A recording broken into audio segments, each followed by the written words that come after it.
ये कहानी एक ऐसे व्यक्ति की है जिसने अपने जीवन में केवल स्वार्थ और छल का सहारा लिया और अंततः उसे अपने कर्मों का फल भोगना पड़ा। ये कथा दर्शाती है कि कोई भी व्यक्ति अपने कर्मों से बच नहीं सकता। गांव का लालची साहूकार। बहुत समय पहले की बात है। उत्तर भारत के एक छोटे से गांव रामपुर में एक साहूकार रहता था। नाम था रघुनाथ लाल। रघुनाथ गांव का सबसे अमीर आदमी था।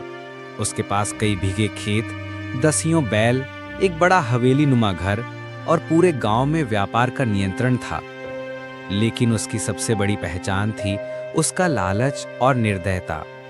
वह गरीब किसानों को ऊंचे ब्याज पर कर्ज देता और जब वे समय पर पैसे नहीं चुका पाते तो उनके खेत छीन लेता। कई परिवारों की जमीनें और घर उसके कब्जे में जा चुकी थी। गांव वाले उसे डर के मारे रघु मालिक कहकर पुकारते थे, लेकिन दिल से कोई उसे पसंद नहीं करता था। एक निर्धन किसान। इसी गांव में हरिदास नाम का एक गरीब किसान रहता था। उसके पास बस एक छोटा सा खेत था जिसमें वह मेहनत करके अपने परिवार का पेट पालता था। उसकी पत्नी गौरी, बेटा मनु और लाली, यही उसका संसार था।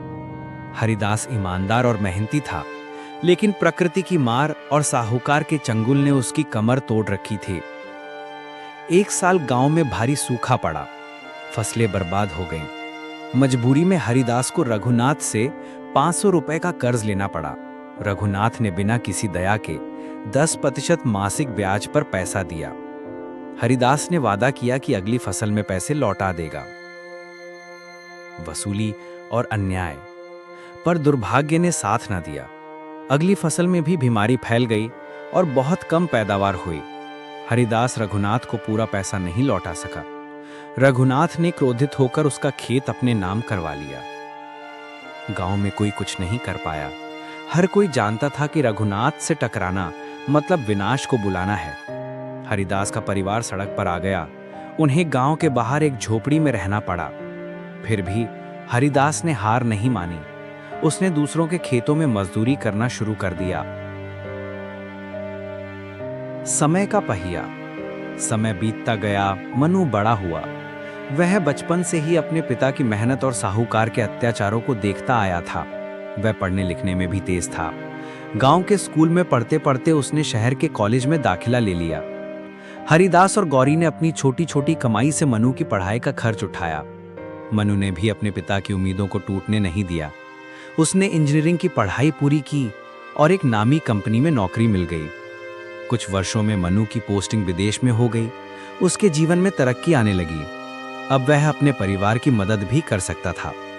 उसने अपने गांव के बाहर एक अच्छा घर बनवाया और माता पिता को वहां ले आया। रघुनाथ का पतन। उधर रघुनाथ अब बूढ़ा हो चुका था, लेकिन उसकी लालच और निर्दयता में कोई कमी नहीं आई थी। एक दिन उसका बेटा विक्रम, जो शहर में पढ़ाई कर रहा था, बुरी संगत में पड़ गया। जुए और शराब में उसने हजारों रुपए गंवा दिए। रघुनाथ ने उसे संभालने की कोशिश की, लेकिन तब तक बहुत देर हो चुकी थी। विक्रम ने अपने पिता की संपत्ति को धीरे धीरे गिरवी रखना शुरू कर दिया। फिर एक दिन खबर आई कि विक्रम एक सड़क दुर्घटना में मारा गया। ये खबर रघुनाथ पर वज्रपात की तरह गिरी। उसका संसार उजड़ गया। कुछ ही समय में उसने अपने व्यापार में घाटा उठाया, खेतों में अकाल पड़ा और फिर एक दिन उसकी हवेली भी जब्त हो गई। जो कभी गांव का सबसे अमीर आदमी था, अब अकेला, बीमार और निर्धन हो गया। पुनर्मिलन। अब रघुनाथ गांव के मंदिर के पास एक छोटी सी झोपड़ी में रहता था। खाने के लिए भी लोगों पर निर्भर रहता। जो आदमी कभी लोगों से दूरी बनाकर रखता था, अब मदद की आस में हर किसी की ओर देखता। इसी दौरान एक दिन गांव में एक बड़ा कार्यक्रम हुआ। गांव में नया स्कूल खुला और उसके मुख्य अतिथि थे मनु कुमार, जो अब एक सफल इंजीनियर और सामाजिक कार्यकर्ता बन चुके थे।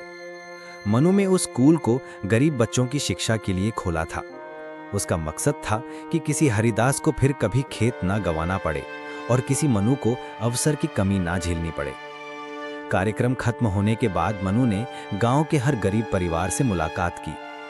उसी शाम एक बूढ़ा व्यक्ति लाठी के सहारे उसके घर आया। वो था रघुनाथ लाल। मनु उसे देखकर चौंक गया, लेकिन उसने क्रोध नहीं किया। उसने अपने पिता की बातें याद की। बेटा, कभी किसी से बदला मत लेना, समय सबका हिसाब करता है। रघुनाथ फूट फूट कर रोने लगा। उसने कहा, मनु बेटा, मैंने तुम्हारे पिता से अन्याय किया, उनका खेत छीन लिया, लेकिन देखो आज तुम ऊंचाई पर हो और मैं पाताल में। कृपया मुझे माफ कर दो। मनु ने उसके सिर पर हाथ रखा और कहा, आपके कर्मों का फल आपने पा लिया, लेकिन इंसानियत की सेवा से बड़ा कोई धर्म नहीं। आप हमारे साथ रहिए। नई शुरुआत। मनु ने रघुनाथ को अपने घर में स्थान दिया, उसकी देखभाल शुरू की। गांव के लोग ये देखकर हैरान थे कि जिस साहूकार ने इतने अत्याचार किए, उसे वही व्यक्ति सहारा दे रहा है जिसकी जिंदगी उसने बर्बाद की थी। मनु ने गांव में एक वृद्धाश्रम बनवाया, एक अस्पताल खोला और किसानों के लिए ब्याज मुक्त कर्ज योजना शुरू की। वो कहता, अगर मेरे पिता को समय पर सहायता मिली होती तो शायद उन्हें खेत ना खोना पड़ता। अब मैं किसी और को ऐसा नहीं होने दूंगा। निष्कर्ष। नैतिक मद्देश। रघुनाथ जैसे लोग ये सोचते हैं कि उनके पास ताकत और पैसा है, इसलिए वे जो चाहे कर सकते हैं, लेकिन वे ये भूल जाते हैं कि कर्म का फल अवश्य मिलता है, चाहे देर से मिले पर मिलता जरूर है। हरिदास जैसे लोग ये सिखाते हैं कि ईमानदारी, मेहनत और धैर्य कभी व्यर्थ नहीं जाते, और मनु जैसे लोग समाज को बदलने का बेड़ा उठाते हैं, बदला नहीं, बदलाव लाकर। अंतिम शब्द। कर्म का फल सिर्फ एक कहानी नहीं, बल्कि जीवन का सत्य है।